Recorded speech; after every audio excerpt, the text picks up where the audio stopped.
ভালোবাসবো প্রিয়া প্রিয়া গো, তবু গো তোমায় ভালোবাসবো।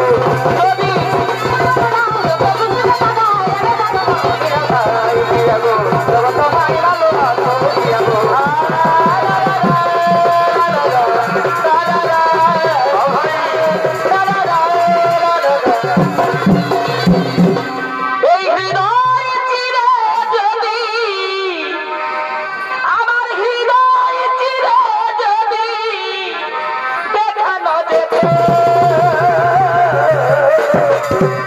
তুমি যে আমার মানতে, সে কথা যদি তুমি জানতে, কত যে তোমাকে বেঁচেছি ভালো, সে কথা যদি তুমি জানতে।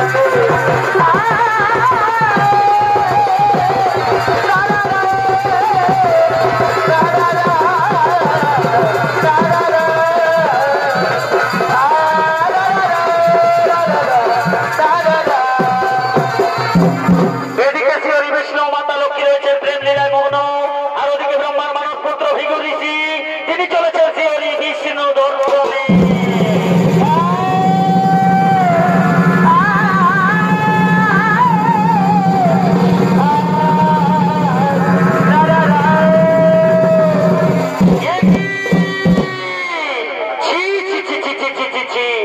হে ভগবান বিষ্ণু, আপনার কাছে এই সম্মান আশা করিনি। তুমি তো অন্তর্যামী, তবু সবকিছু জেনে শুনে আপনি আমাকে করলেন অপমান। তাই আমি তোমায় দিলাম অভিশাপ, যার সাথে প্রেমালাপে মুক্ত হয়ে তুমি তোমার ভক্তের সম্মান করতে ভুলে যাও, তুমি সেই দেবী লক্ষ্মী থেকে বিচ্ছেদ হয়ে যাও। এতক্ষণেও তুমি জাগ্রত না হয়ে প্রেমে রয়েছ মুগ্ধ।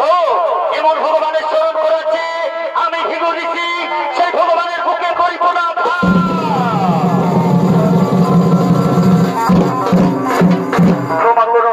ক্ষমা করুন ঋষিবর, আমি সাময়িকভাবে প্রেমে মুগ্ধ হয়ে ভুলে গেছি সমস্ত চরাচর। আসুন আসুন ঋষিবর, আসন গ্রহণ করুন ঋষিবর, আসন গ্রহণ করুন।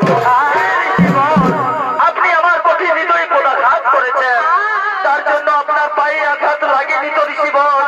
আমাকে আপনি ক্ষমা করুন ঋষিবর, আমাকে আপনি ক্ষমা করুন।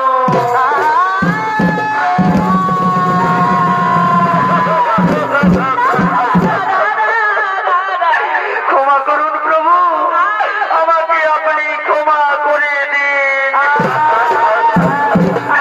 হে প্রভু, আমি রাগ বসে আপনার বুকে পদাঘাত করেছি। আমি আমার অরাধ্য ভগবানকে অভিশাপ। অথ ঋষিবর, যা ঘটার তা অবশ্যই ঘটবে। আপনার সাপ অনুসারে বিরহ বেদনা আমায় অবশ্যই সইতে হবে। এই দেখুন ঋষিবর, আপনার পদচিহ্ন আমার বুকে এ সদাই বিরাজ করবে। সকলে আমাকে বলবে ভৃগু পদ চিহ্নধারী।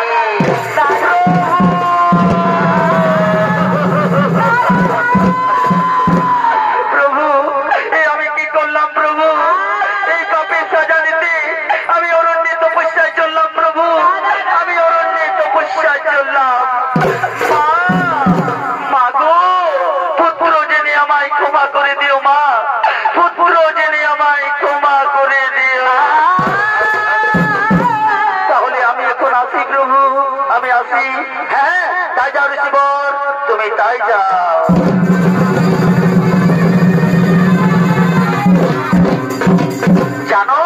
তুমি জানো লক্ষ্মী, আমার ভক্তই ভিগু ঋষি। হে প্রভু নারায়ণ, যে ভিগু ঋষি আপনার বুকে পদাঘাত করলো, আপনি সেই ভিগু ঋষির করলেন পদ সেবা। প্রিয়তমা, ভিগু ঋষি হচ্ছেন মহান ঋষি, আমার পরম ভক্ত। এই দেখো দেবী, তার পদ চিহ্ন আমার বুকে। আপনার বুকে তো আমার স্থান। আপনার বুকে পদাঘাত করা মানে তো আমাকে পদাঘাত করা। সেই ঋষিকে আমি কিছুতেই ক্ষমা করবো না। আমি তাকে দেবো অভিশাপ। না লক্ষ্মী না, সংযত হও। ভক্ত বৎসল আমি, ভক্তের কষ্ট আমি সইতে পারবো না। ও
পত্নীর মধ্যে উভয় সংকট কি করে হবে সমাধান? হে ব্রহ্মদেব, শ্রী হরি বিষ্ণুর লীলা কেবল তিনি জানেন, আমরা তো তার সহচর মাত্র। ওই দেখুন ব্রহ্মদেব, মাতা লক্ষ্মী আসছে, চলুন চলুন তার রাগ ভাঙানোর চেষ্টা করি।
খুবই ধর্মপরায়ণ, আমি সেই রাজা চনের রাজ্যে চলে যাই।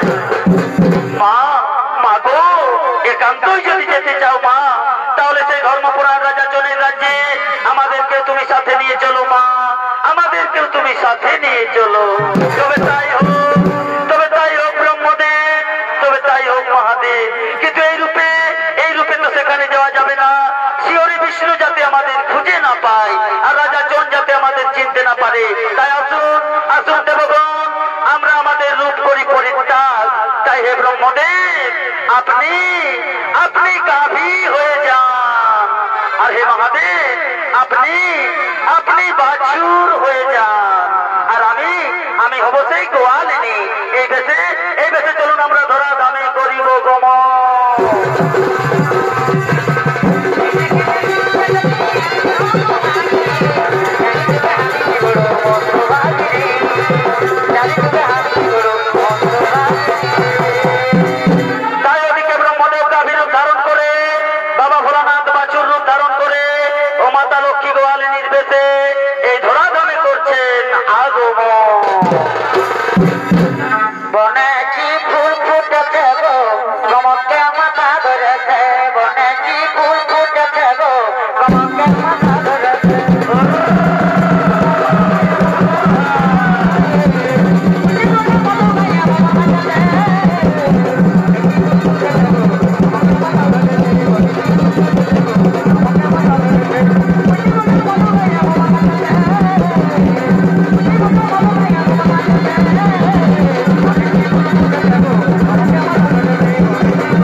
তাহলে চলো রাজা চনের দরবারে, সেখানেই বিচার হবে এই গাভী কার।